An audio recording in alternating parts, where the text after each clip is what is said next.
नमस्कार, good news Bharat में आप सभी दर्शकों का स्वागत है। मैं संजीव शर्मा और आइए देखते हैं गुड न्यूज़ भारत पर आजमगढ़ की खबरें फटाफट अंदाज में।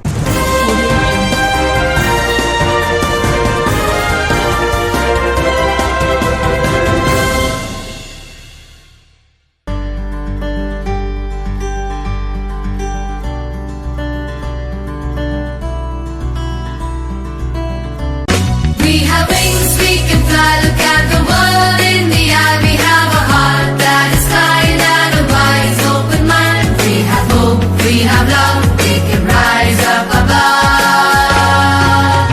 Make us strong at the core, make us ready to explore, make us worthy of it all. So we may rise when we fall.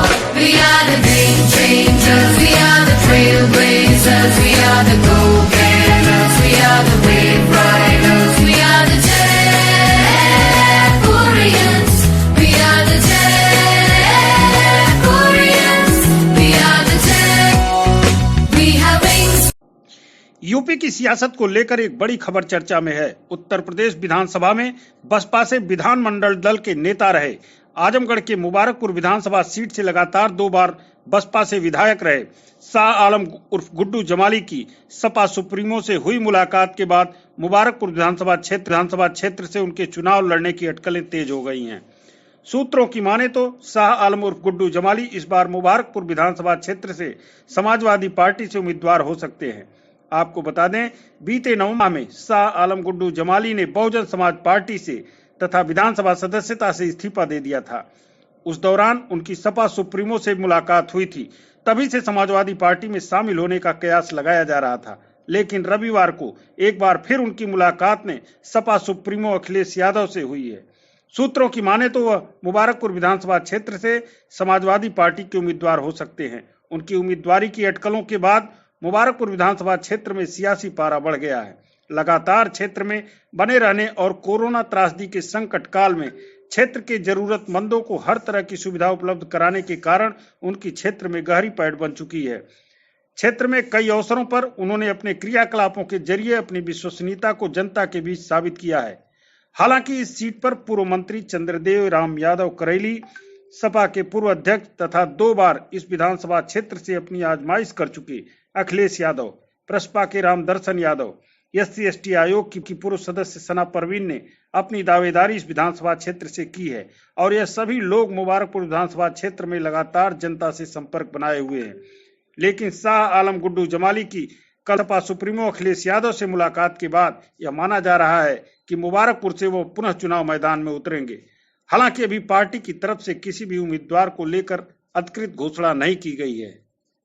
Azamgarh जिले में सोमवार को आई जांच रिपोर्ट में 67 नए कोरोना संक्रमित मरीज मिले। सीएमओ ने की पुष्टि। मुख्य चिकित्सा अधिकारी डॉक्टर इंद्र नारायण तिवारी ने बताया कि सोमवार को आई जांच रिपोर्ट में 67 व्यक्ति कोरोना पॉजिटिव पाए गए हैं। सीएमओ डॉक्टर इंद्र नारायण तिवारी ने बताया कि जिले में अब तक कुल 18,833 कोरोना पॉजिटिव मरीज मिले हैं, जिसमें से 18,088 मरीज स्वस्थ होकर डिस्चार्ज किए जा चुके हैं, तो वहीं 231 मरीजों की अब तक मौत हो चुकी है। इस समय जिले में 514 सक्रिय मरीज हैं। 6 कोरोना संक्रमित मरीज अन्य जिले का होने के नाते स्थानांतरित कर दिया गया है। आजमगढ़ नगर पालिका के नवागत ईओ ने कलेक्ट्रेट एरिया में किया निरीक्षण। दुकानदारों को डस्टबिन रखने का दिया निर्देश। बता दें कि कोरोना संक्रमण का प्रसार जिले में तेजी से फैल रहा है। इसके मद्देनजर नगर पालिका के ईओ रवि कुमार ने साफ सफाई का विशेष ध्यान देने के उद्देश्य से अपने कार्यालय से लेकर कलेक्ट्रेट एरिया का निरीक्षण किया। घूम कर एक दुकानों पर पहुंचे। खासकर खाने पीने वाले दुकानदारों को सख्त चेतावनी देते हुए कहा कि दुकान के सामने या आसपास गंदगी नहीं होनी चाहिए। साथ ही सभी दुकानदार अपने अपने दुकान के सामने बड़ा डस्टबिन रखें। कूड़ा कचरा उसी डस्टबिन में ही डाला जाए। इधर उधर गंदगी मिली तो दुकानदार के खिलाफ सख्त कार्रवाई की जाएगी। साथ ही उन्होंने सभी दुकानदारों को मास्क अनिवार्य रूप से पहनने की चेतावनी निर्गत की। कहा कि खुद मास्क पहने और जो ग्राहक बिना मास्क का आता है तो उसे सामान की बिक्री न करें। सोशल डिस्टेंसिंग का पालन कराएं। लोगों को भी जागरूक करें। जैसे बहुत दिनों से कुछ दिनों से देखा जा रहा था, सभी दुकानदार जो है, जब मैं ज्वाइन किया पहले से ऑब्जर्व किया था कि सभी दुकानदार जो है अपने दुकान के आगे जगह जगह कूड़े इकट्ठा कर दे रहे हैं और दिन भर वो फेंकते रहते हैं। तो उनको दिशा निर्देश दिया जा रहा है कि हर दुकानदार एक डस्टबिन रखे प्रॉपर और जो है कूड़ा जो है उसी में फेंके, ताकि जो है शहर के जो सड़कें हैं या नालियाँ हैं साफ़ सफाई मेंटेन रहें। दूसरा ये है कि इसमें मास्क वगैरह का भी प्रचार प्रसार किया जा रहा है कि जो दुकानदार हैं वो मास्क वगैरह का जो है प्रयोग करें या खुद, और जो है जो आ रहा है सामान देने उनको भी कराएं, ताकि जो है कोरोना संक्रमण से भी बचाया जा सके। क्या नगर पालिका द्वारा सैनिटाइजर की व्यवस्था है? हाँ, जो वहाँ पे कंटेनमेंट जोन बन रहे हैं, जहाँ पे लोग जैसे कोरोना पॉजिटिव निकल रहे हैं, वहाँ पर अपन उनके घर पे और उनके सभी आसपास जो है सैनिटाइज किया जा रहा है। आजमगढ़ शहर के लालडिग्गी स्थित बड़ा गणेश मंदिर पर अखिल भारतीय विद्यार्थी परिषद ने रक्तदान शिविर का किया आयोजन। बता दें कि अखिल भारतीय विद्यार्थी परिषद के तत्वाधान में शहर में स्थित बड़ा गणेश मंदिर परिसर में रक्तदान शिविर का आयोजन किया गया। जिला ब्लड बैंक के मोबाइल बैंक में अखिल भारतीय विद्यार्थी परिषद के कार्यकर्ता पहुंचकर रक्तदान शिविर में बढ़ चढ़कर हिस्सा लिए। अखिल भारतीय विद्यार्थी परिषद के पदाधिकारियों ने बताया कि 100 यूनिट रक्तदान करने का लक्ष्य रखा गया है। उन्होंने कहा कि रक्तदान को महादान की संज्ञा दी गई है, इसमें हम सभी लोगों को बढ़ चढ़कर भागीदारी करनी चाहिए। हमारे इस कार्य से किसी ज़रूरतमंद को रक्त की कमी होने पर उसे पूरा करके उसकी ज़िंदगी को भी बचाया जा सकता है।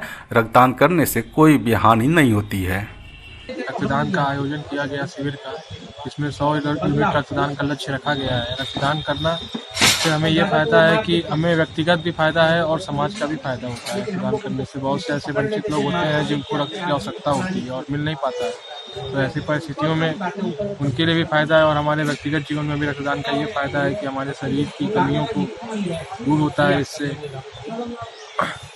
जैसे एक तरफ रक्तदान जहाँ तक मैं अपने व्यक्तिगत अनुभव से बताऊँ तो मैं आज 14वीं बार रक्तदान किया हूँ और ऐसा कुछ भी नहीं होता है। एक मन का डर होता है, वहम होता है, और मैं आज उम्मीद और आशा विश्वास के साथ ये चीज़ कहना चाहूँगा कि ऐसा कुछ नहीं होता है। और मैं प्रेरित करूँगा कि आप लोग एक बार करके देखिए, दूसरी बार स्वतः करने की इच्छा मन में जागृत हो जाएगी। आजमगढ़ पुलिस ने टेट परीक्षा में नकल कराने वाले गिरोह का किया पर्दाफाश। 22 गिरफ्तार, 2,70,000 रुपए बरामद। रानीसराय थाना क्षेत्र परिसर में आयोजित प्रेस वार्ता के दौरान एसपी अनुराग आर्य ने मीडिया से बातचीत में बताया कि 23 जनवरी को आयोजित यूपी टेट परीक्षा में नकल कराने वाले गिरोह के 22 सदस्यों को गिरफ्तार किया गया है, जिसमें से कई स्कूल के प्रबंधक, क्लर्क के साथ ही DIOS कार्यालय का बाबू भी शामिल है। अभी भी 6 अभियुक्त फरार हैं, जल्द ही उनकी भी गिरफ्तारी हो जाएगी। एसपी ने बताया कि इनके पास से 2,70,000 नगद के साथ 48,500 रुपए के चेक, 2 4-पहिया वाहन और डायरी बरामद किए गए हैं। एसपी ने खुलासा करते हुए बताया कि यह गिरोह अभ्यर्थियों को नकल कराने की एवज में उनकी ओरिजिनल मार्कशीट को जमा करा लेते थे ताकि बाकी पैसा मिल सके। बकाया पैसा नहीं मिलने पर इनके द्वारा मार्कशीट नहीं लौटाने की बात कही जाती थी। इतना ही नहीं, इनके गैंग में जिला विद्यालय निरीक्षक का बाबू भी सम्मिलित था। साथ ही कई ऐसे कॉलेज के प्रबंधक भी हैं जो मिलीभगत करके सेंटर अपने यहाँ बनवा लेते थे और नकल कराने के एवज में पैसा लेते थे। इनका पूरा रैकेट है जो रामपुर जिले से आकर यहाँ काम कर रहा था। इस रैकेट का खुलासा करने में अहम भूमिका निभाने वाले SI ज्ञानचंद शुक्ला को एसपी ने अपनी तरफ से 20,000 रुपये का पुरस्कार देने की घोषणा की, तो वहीं पूरी टीम को गिरफ्तारी के लिए अलग से 25,000 का इनाम देने की घोषणा किया। जैसा कि आप सब अवगत हैं, कल 23 तारीख को PET की परीक्षा थी, जिसके संबंध में पूरे जनपद में सूचना संकलन किया जा रहा था। इसी सूचना के क्रम में आज पुलिस के द्वारा 22 लोगों को गिरफ्तार किया गया है, जिनके पास से लगभग 2,70,000 कैश बरामद हुआ है, 48 लाख के 6 चेक बरामद हुए हैं और 7 स्कूल से रिलेटेड इसमें लोग हैं, जिसमें प्रिंसिपल्स हैं, मैनेजर्स हैं, उनके यहाँ काम करने वाले क्लर्क हैं, एक DIS ऑफिस के बाबू भी इसमें गिरफ्तार हुए हैं। काफ़ी लोग रामपुर से आए हुए गिरफ्तार हुए हैं, जिनका एक रैकेट था जो बाकायदा पूरा पैसा कलेक्ट करके और अलग अलग सेंटर्स पे अपनी सेटिंग करके उसके बाद PET की परीक्षा में चीटिंग का काम किया करते थे। इनसे बहुत विस्तार में पूछताछ की गई है। पूछताछ में ये बात प्रकाश में आई है कि इनके द्वारा इनका जो प्लान था वो था कि सेंटर पे जाके और किसी तरीके से पेपर जो क्वेश्चन पेपर है उसकी आंसर की डेवलप करके कैंडिडेट्स में वितरण करके और उन कैंडिडेट्स जिनसे इनके द्वारा पैसे की बातचीत है, पैसा लिया गया है। इसके साथ साथ ये भी बात प्रकाश में आई है कि इनके द्वारा कुछ मार्कशीट्स हैं जो एक सिक्योरिटी की तरह कैंडिडेट से लेके अपने पास जमा करा ली जाती थी कि अगर आप पैसा नहीं दोगे बाद में जो बकाया पैसा है तो मार्कशीट्स हम लोग वापस नहीं करेंगे। इनके पास से काफ़ी संख्या में एडमिट कार्ड्स भी बरामद हुए हैं। टोटल 22 लोग अभी गिरफ्तार किए गए, 6 लोग और हैं जो इसमें अभी फरार हैं। बहुत जल्दी उनकी भी गिरफ्तारी की जाएगी।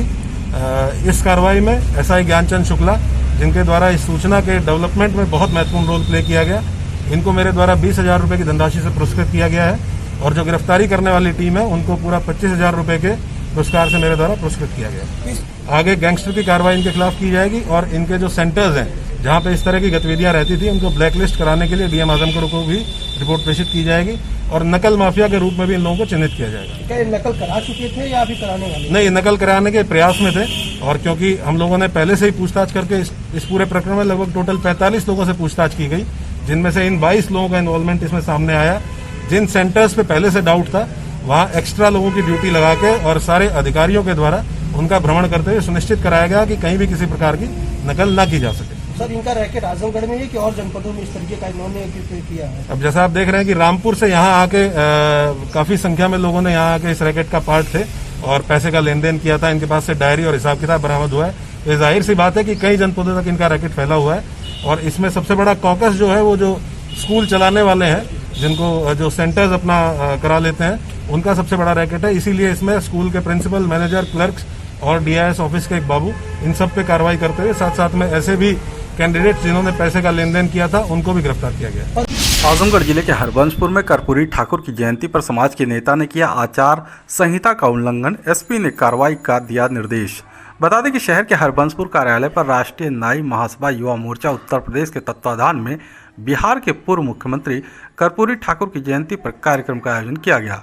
उनके चित्र पर पुष्प अर्पित कर संगठन के प्रदेश अध्यक्ष अवधेश शर्मा ने दर्जनों लोगों के साथ सड़क पर जुलूस निकाल प्रदर्शन किया, जो कि इस समय आचार संहिता का उल्लंघन के दायरे में आता है। इस बाबत जब उनसे पूछा गया कि क्या उन्होंने जुलूस निकाले का परमिशन लिया था, तो उन्होंने परमिशन नहीं लेने की बात बताई। जैसे कि आपका कोई परमिशन लिया गया था आपके द्वारा? नहीं, कोई परमिशन। एसपी द्वारा कहा जा रहा है कि आपके ऊपर कार्रवाई की जाएगी, इस पर क्या कहेंगे? कोई दिक्कत नहीं है, हम अपने मसीहा के सम्मान में जेल भी जा सकते हैं, इसमें हमको कोई दिक्कत नहीं। लेकिन हमने वह काम किया जो नाई समाज का नैतिक कर्तव्य बनता है। हमने जुलूस निकाला, हमने अपनी जयंती मनाई, इसके लिए हमको जो भी कुर्बानी देना पड़ेगा हम तैयार हैं। इस मामले को गंभीरता से लेते हुए एसपी अनुराग आर्य ने सिधारी थाना पुलिस को मामले की जांच कर कार्रवाई करने का निर्देश दिया है। सोशल मीडिया और आप लोगों के माध्यम से एक वीडियो संज्ञान में आया है जिसमें काफी संख्या में लोग एक रोड पे जुलूस निकाल रहे हैं। थाना प्रभारी को मेरे द्वारा निर्देशित कर दिया गया है इस वीडियो को देख ले, इसमें लोगों को चिन्हित कर ले। इसकी अगर परमिशन नहीं थी और कोविड प्रोटोकॉल का पालन नहीं हो रहा, इस संबंध में अगर ये परमिशन नहीं है तो इनके विरुद्ध तत्काल एफआईआर पंजीकृत करते हुए नियमानुसार आगे कार्रवाई की जाएगी। आजमगढ़ जिले के डीएवी पीजी कॉलेज में धूमधाम से मनाया गया उत्तर प्रदेश दिवस, कुलपति ने किया शिरकत। बता दें कि शहर के डीएवी पीजी कॉलेज में शासन के निर्देश पर यूजीसी हॉल में उत्तर प्रदेश दिवस धूमधाम से मनाया गया। समारोह के मुख्य अतिथि महाराजा सुहेलदेव राज्य विश्वविद्यालय आजमगढ़ के प्रथम कुलपति प्रोफेसर पीके शर्मा थे। समारोह की अध्यक्षता कॉलेज के प्राचार्य प्रोफेसर प्रेमचंद यादव ने किया। सर्वप्रथम सरस्वती के समक्ष दीप प्रज्वलन व माल्यार्पण कर कुलपति ने कार्यक्रम की शुरुआत की। कुलपति ने अपने संबोधन में कहा कि भारत की संस्कृति सदैव सहिष्णुता और सहयोग की रही है। वसुदैव कुटुंबकम का सूत्र वाक्य लेकर चलने वाले भारत के प्रदेश उत्तर प्रदेश को उत्तम प्रदेश बनाने का संकल्प हमें लेना होगा। इसके लिए हमें शिक्षा और शिक्षार्थी को संवारना होगा। प्राचार्य प्रोफेसर प्रेमचंद यादव ने कुलपति का स्वागत करते हुए सभी के प्रति आभार व्यक्त किया तथा छात्रों को प्रदेश से लेकर देश का तक राष्ट्र निर्माण की यज्ञ में अपनी कर्तव्य रूपी आहुति देने के लिए तैयार रहने को कहा। हिंदी विभाग के सह आचार्य डॉक्टर जगदम्बा दुबे ने कुलपति जी का स्वागत करते हुए आज़ादी के अमृत महोत्सव और चौरी चौरा शताब्दी महोत्सव विषय की व्याख्या प्रस्तुत की। कार्यक्रम का कुशल संचालन एनसीसी अधिकारी डॉक्टर पंकज सिंह ने किया। इस अवसर पर बच्चों ने देशभक्ति गीत और नाटक के माध्यम से अपनी संस्कृतियाँ प्रस्तुत की। कार्यक्रम में शिक्षक संघ महामंत्री doctor Arun Kumar Singh, doctor Prakash Chandra Srivastava, doctor सुचिता Srivastava, doctor Sant Kumar Yadav, rover rangers के कार्यक्रम प्रभारी प्रांशु सिंह एवं अन्य अध्यापक कर्मचारीगण उपस्थित रहे। आजमगढ़ कलेक्ट्रेट परिसर में एक जनपद एक उत्पाद के तहत लगाई गई प्रदर्शनी का डीएम ने किया अवलोकन। बता दें कि कलेक्ट्रेट परिसर में एक जनपद एक उत्पाद के अंतर्गत शिल्पियों की कला का एवं स्वयं सहायता समूहों द्वारा लगाए गए प्रत्येक स्टॉल का जिलाधिकारी अमृत त्रिपाठी द्वारा अवलोकन किया गया। स्वयं सहायता समूह के स्टॉल के प्रतिनिधि द्वारा अवगत कराया गया कि ग्राहकों के लिए 10% छूट पर बिक्री की जाएगी। बता दें कि इससे पूर्व राज्यपाल श्रीमती आनंदीबेन पटेल की वर्चुअल उपस्थिति में आज़ादी का अमृत महोत्सव एवं चौरी चौरा शताब्दी महोत्सव के अंतर्गत 3 दिवसीय उत्तर प्रदेश दिवस समारोह का शुभारंभ जुपिटर हॉल इंदिरा गांधी प्रतिष्ठान लखनऊ में मुख्य सचिव दुर्गा शंकर मिश्रा एवं अपर मुख्य सचिव नवनीत सहगल ने दीप प्रज्वलित करके किया। कार्यक्रम का सजीव प्रसारण विकास भवन आजमगढ़ के सभागार में मुख्य विकास अधिकारी आनंद कुमार शुक्ला की उपस्थिति में कराया गया। इस अवसर पर शिल्पकार, किसान, मजदूर एवं उद्यमी उपस्थित रहे। इसी क्रम में कलेक्ट्रेट में जिलाधिकारी अमृत त्रिपाठी द्वारा कलेक्ट्रेट के अधिकारियों कर्मचारियों के साथ, विकास भवन में मुख्य विकास अधिकारी द्वारा विकास भवन के अधिकारियों कर्मचारियों के साथ एवं समस्त कार्यालयों में कार्यालयाध्यक्षों द्वारा वंदे मातरम का गायन कराया गया। इसी के साथ ही टीकाकरण के मेगा अभियान संबंधी केंद्रों एवं समस्त विकासखंडों से संबंधित प्राथमिक सामुदायिक स्वास्थ्य केंद्रों पर कराया जा रहा वैक्सीनेशन स्थल पर सूचना विभाग उत्तर प्रदेश लखनऊ में पंजीकृत कलाकारों द्वारा आदर्श निर्वाचन आचार संहिता एवं कोविड प्रोटोकॉल का पालन करते हुए आज़ादी का अमृत महोत्सव एवं चौरी चौरा शताब्दी समारोह की थीम पर सांस्कृतिक कार्यक्रम कराया गया। साथ ही सांग में पुलिस विभाग की बैंड टीम द्वारा शहीद कुंवर सिंह उद्यान आजमगढ़ में राष्ट्र धुन का वादन किया गया, जिसमें कलेक्ट्रेट एवं विकास भवन के अधिकारी, कर्मचारी एवं पुलिस के कर्मचारीगण उपस्थित रहे। आजमगढ़ पुलिस लाइन में गणतंत्र दिवस पर होने वाली परेड का एसपी अनुराग आर्य ने किया निरीक्षण, ली सलामी। बता दें कि गणतंत्र दिवस पर होने वाली परेड को पुलिस लाइन में जवानों ने फाइनल टच दिया। पुलिस अधीक्षक अनुराग आर्य ने परेड की सलामी ली, उन्होंने जवानों का उत्साह बढ़ाया। बता दें कि राष्ट्रीय पर्व के दिन आयोजित होने वाले कार्यक्रमों को भव्यता देने के लिए पुलिस अधिकारी व जवान कई दिनों से जुटे हुए हैं। इसके लिए पुलिस लाइन को दुल्हन की तरह सजाया गया है। एक पखवाड़े से चल रही तैयारियों को अंतिम रूप दिया गया। 26 जनवरी को होने वाली परेड के लिए दरोगाओं के नेतृत्व में कई टोलियां बनाई गई हैं। इसमें सशस्त्र पुलिस, सिविल पुलिस, महिला पुलिस, होमगार्ड व मोटरसाइकिल सवारों की टोलियां एक कतार में चलेंगी। उनके साथ वज्रवाहन, एम्बुलेंस व फायर ब्रिगेड की गाड़ियां होंगी। इसके लिए तैयारियां पूरी कर ली गई हैं। पुलिस लाइन में रंग रोगन का कार्य कई दिनों से चल रहा है। खराब मौसम के बाद भी पूर्वाभ्यास के दौरान जवानों का उत्साह दोगुना हो गया था। वह काफ़ी उत्साह से अपने परेड को बेहतर करने में लगे रहे। गणतंत्र दिवस पर यहां परेड के अलावा अन्य कई कार्यक्रम भी होंगे। इस मौके पर महकमे में बेहतर काम करने वाले जवानों को सम्मानित भी किया जाएगा। आजमगढ़ जिले के अलग अलग थाना क्षेत्रों में हुई मारपीट की घटना में 8 घायल, 3 गंभीर, हायर सेंटर के लिए रेफर। बता दें कि अतरौलिया थाना क्षेत्र के लोहरा गांव में कूड़ा फेंकने को लेकर 2 पक्षों में रविवार की शाम विवाद हो गया। इस दौरान मारपीट में रेखा व उसके बेटे कमल की विपक्षियों ने जमकर पिटाई कर दी। तो वहीं अतरौलिया थाना क्षेत्र के ही पूर्वा भदेवरा गांव में भीम गांव निवासी सुभाष व उनके बेटे रवि अपने खेत में खाद डाल रहे थे। इसी बीच विपक्षी पिटाई करने लगे। यह देख बचाने के लिए दौड़ी शीला, विमला, राहुल को भी मारपीट कर घायल कर दिया। इसी कड़ी में ताबरपुर थाना क्षेत्र के नेवादा निवासी सरवन चौहान का गांव के कुछ लोगों से पुराने रंजिश में मंदिरी बाजार से बाइक से घर लौटते समय पिटाई कर दी। सभी को जिला अस्पताल में भर्ती कराया गया, जहां चिकित्सकों ने सोमवार को रेखा, सुभाष व शीला की हालत गंभीर देखते हुए हायर सेंटर के लिए रेफर कर दिया है। एक ब्रेक का आप देखते रहिए गुड न्यूज भारत।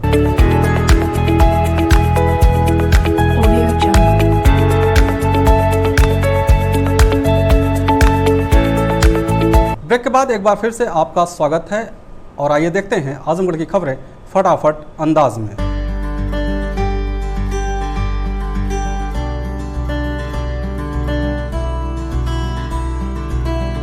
बनारपुर और डगरहा में 375 लोगों का किया गया कोरोना टीकाकरण।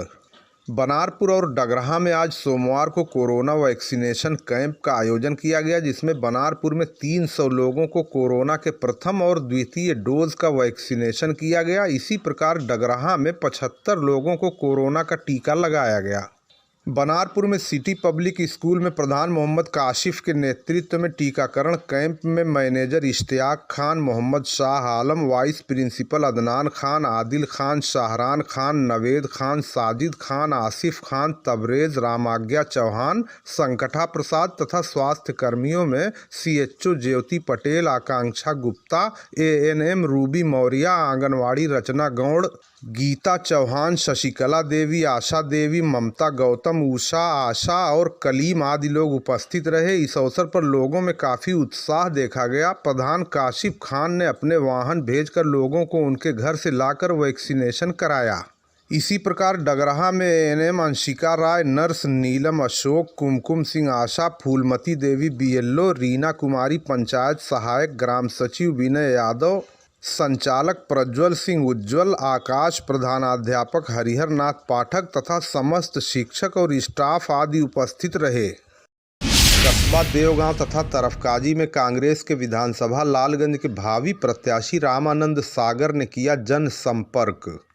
लालगंज विधानसभा क्षेत्र के कस्बा देवगांव और तरफकाजी गांव में कांग्रेस कार्यकर्ता और भावी विधानसभा लालगंज के कांग्रेस के प्रत्याशी रामानंद सागर ने विधानसभा चुनाव को लेकर पार्टी की विचारधारा और पूर्व में किए गए कामों को आम जन को अवगत कराने के लिए जनसंपर्क किया, ताकि लालगंज में पार्टी को मजबूत किया जा सके और इस क्षेत्र के लोगों को कांग्रेस की ओर आकर्षित किया जा सके। इसी क्रम में आज लालगंज के कस्बा देवगांव तथा तरफकाजी में कांग्रेस के भावी प्रत्याशी रामानंद सागर ने जनसंपर्क किया और कांग्रेस को वोट देने की उन्होंने आम जन से अपील की। लोगों से संवाद स्थापित करते हुए उन्होंने पार्टी की रीत नीति से अवगत कराकर जागरूक भी किया। इस अवसर पर उनके साथ पार्टी के कई अन्य कार्यकर्ता भी मौजूद रहे। देवगांव में सपा की समीक्षा बैठक में छात्र सभा के राष्ट्रीय सचिव ने कहा, युवाओं को दर दर भटकने को सरकार ने किया मजबूर। देवगांव में लालगंज अल्पसंख्यक प्रकोष्ठ के अध्यक्ष सहीम अहमद खान की अध्यक्षता में उनके आवास पर एक समीक्षा बैठक आयोजित की गई, जिसमें समाजवादी पार्टी छात्र सभा के राष्ट्रीय सचिव सुनील यादव ने कहा, पिछले 5 साल में पढ़े लिखे युवाओं को डिग्री हासिल कर लेने के उपरांत भी इस सरकार में दर दर भटकने को मजबूर होना पड़ा। कड़ी मेहनत के बाद भी परीक्षा की तैयारी करने वाले छात्रों की परीक्षा के पेपर लीक इसी सरकार में हुए। डिग्री लेकर छात्र इस सरकार में पकौड़ा तलने को मजबूर हुए। उन्होंने कहा, इस सरकार में हर प्रकार से युवाओं को प्रताड़ित किया गया। नौकरी न मिलने से युवा बड़ी डिग्रियां लेकर छोटे काम करने को मजबूर हुए, परंतु आगामी चुनाव में युवा अपनी ताकत का एहसास इस सरकार को जरूर कराएंगे और आजमगढ़ में सपा का विजय पताका हर विधानसभा में फहरेगा। उन्होंने कहा कि सपा ने हमेशा गरीबों, मजदूरों, युवाओं तथा महिलाओं की सुरक्षा की बात की है और उनके लिए कई योजनाएं भी समाजवादी सरकार में चलाई गईं। इस अवसर पर राशिद खान, अरमान खान, सलीम खान, राजू शर्मा आदि अन्य लोग उपस्थित रहे। आप देख ही रहे हैं, 5 साल पूरा युवा बेरोजगार परेशान रहा। टेट की भर्ती आधे घंटे बाद लड़के सेंटर पे गए, बहुत दूर दूर सेंटर बना, गए एग्जाम हॉल में बैठे, आधे घंटे पेपर देने के बाद उनको पता चला कि एग्जाम कैंसिल हो गया। ये बताइए, कोई परीक्षा ऐसी हो जो पेपर लीक न हुआ हो? यूपीएसआई में भी गजब की धांधलेबाजी हुई है। युवा पूरी तरह से, तो ये लापरवाही किसकी आप मान सकते हैं? ये पूरी लापरवाही सरकार की है। सरकार अगर थोड़ा भी युवाओं के प्रति सचेत रही होती तो अब तक न जाने कितनी वैकेंसियां क्लियर हो गई होती। हमारे 97,000 शिक्षक भर्ती मांग कर रहे हैं यूपी टेट के। लखनऊ में इतना आंदोलन किए, तब भी एक बार भी सरकार इन भर्तियों पे न कोई उचित। अखिल भारतीय साहित्य परिषद गोरक्ष प्रांत एवं बाबू राजनाथ सिंह स्मृति ग्रंथ का लालगंज में हुआ लोकार्पण। अखिल भारतीय साहित्य परिषद गोरक्ष प्रांत एवं बाबू राजनाथ सिंह स्मृति ग्रंथ प्रकाशन समिति हरनी डेहरा लालगंज के संयुक्त तत्वाधान में कर्मवीर बाबू राजनाथ सिंह स्मृति ग्रंथ का लोकार्पण समारोह 23 जनवरी रविवार को आयोजित किया गया। कार्यक्रम के मुख्य अतिथि कुलपति राम भद्राचार्य विश्वविद्यालय चित्रकूट ने कर्मवीर बाबू राजनाथ सिंह के चित्र पर माल्यार्पण और पुष्प अर्पित करके कार्यक्रम का शुभारंभ किया। कार्यक्रम के प्रारंभ में फिल्म अभिनेता और गायक शैलेंद्र सिंह बादल द्वारा गाए गए गीत बाबूजी के बिना सूना भइल अटरिया और भंवरवा के तोहरा संग जाई ने खूब वाहवाही लूटी। इसके बाद उपस्थित गणमान्य व्यक्तियों केदार सिंह, पारसनाथ सिंह, रामदेव गौड़, लाल बिहारी राम, शोभनाथ चौहान, मान बहादुर सिंह, लक्ष्मण सिंह, शैलेंद्र सिंह बादल, बेहोश जौनपुरी आदि का माल्यार्पण और स्मृति चिन्ह देकर स्वागत किया गया। इस अवसर पर रमेश कुमार, मंगला मिश्र, रविंद्र सिंह, चेयरमैन विजय सोनकर, सत्येंद्र सिंह सोनू आदि उपस्थित रहे। कार्यक्रम की अध्यक्षता डॉक्टर सुशील चंद्र त्रिवेदी और संचालन डॉक्टर दिनेश प्रताप सिंह ने किया। सत्येंद्र सिंह उर्फ सोनू ने आए हुए अतिथियों का आभार व्यक्त करते हुए धन्यवाद ज्ञापित किया। We have wings, we can fly, look at the world in the eye. We have a heart that is kind and a wise open mind. We have hope, we have love, we can rise up above. Make us strong at the core, make us ready to explore, make us worthy of it all. So we may rise when we fall. We are the game changers, we are the trailblazers, we are the